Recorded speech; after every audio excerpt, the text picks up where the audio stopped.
Облицовка Ноктюрн может иметь вставки трех видов – Рустик, Кантри, Имперадор.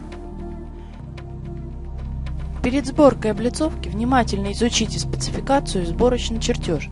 Стена, у которой собирается облицовка, должна соответствовать нормам пожарной безопасности и быть изготовлена из жаростойких материалов. При необходимости установите защитную стенку.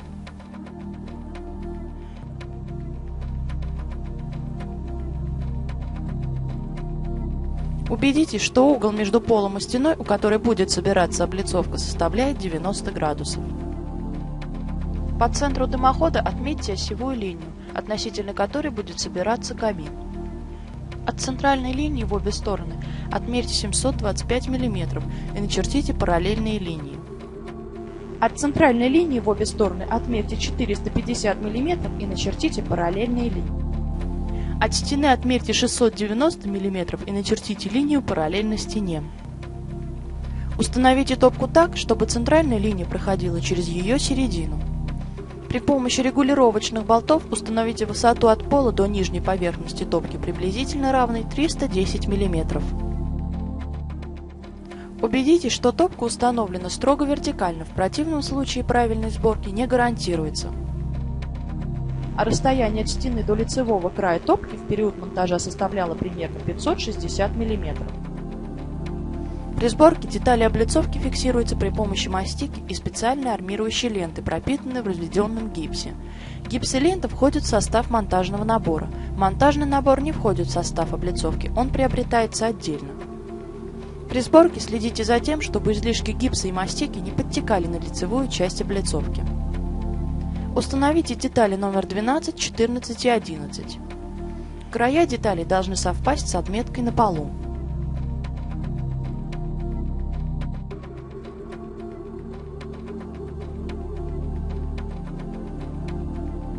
Края деталей должны совпасть с отметкой на полу. Установите детали номер 18. Внутренние края детали номер 18 должны совпасть с отметкой на полу. Установите детали номер 13, 10 и 9. Следите за тем, чтобы детали плотно прилегали друг к другу в местах стыка.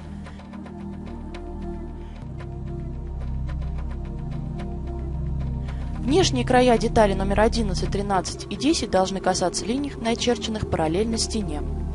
Установите детали номер 19. Деталь номер 19 должна стоять перпендикулярно к детали номер 10.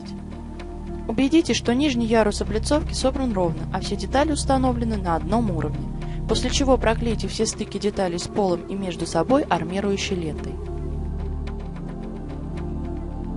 Установите деталь номер 16. Деталь должна заходить под топку, а зазор между ними должен быть приблизительно 1 мм. Установите деталь номер 8 на мастику.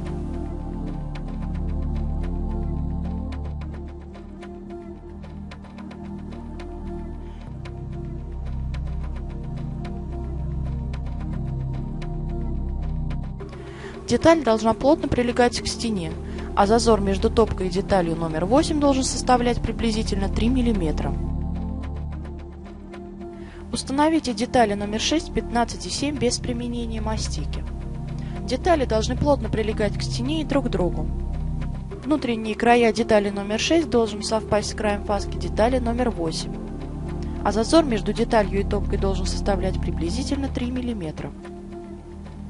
Таким же образом установите 6, 15 и 7 детали с противоположной стороны.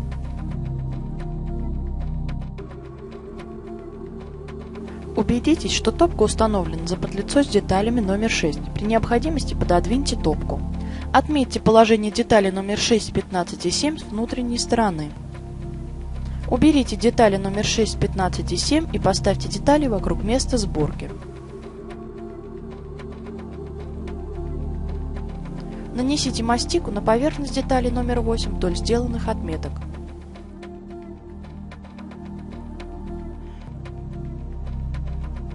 Установите детали номер 6, 15 и 7 по сделанным отметкам. Убедитесь, что детали установлены ровно, после чего проклейте все стыки деталей между собой и стеной при помощи армирующей ленты. Установите детали номер 4 и 5 на мастику.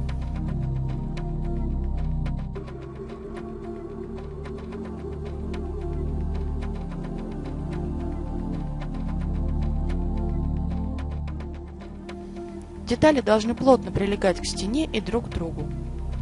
Убедитесь, что зазор между деталью номер 4 и топкой составляет приблизительно 3 мм. Склейте деталь номер 4 со стеной и с деталью номер 5. Установите деталь номер 17 ровно между деталями номер 4 и параллельно топке. Убедитесь, что между деталью номер 17 и топкой есть зазор.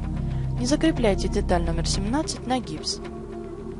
Установите деталь номер 1, 2 и 3 симметрично на гипсовый раствор.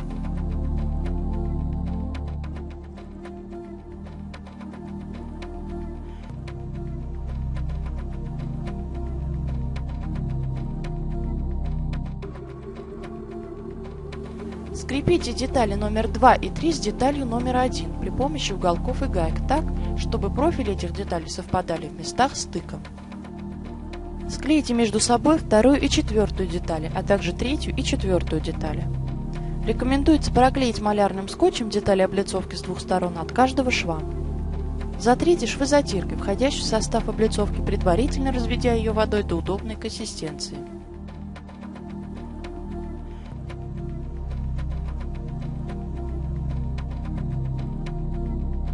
Удалите скотч.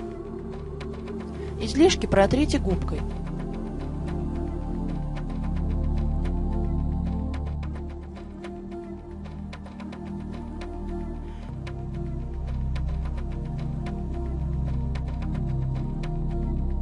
Ваш камин собран.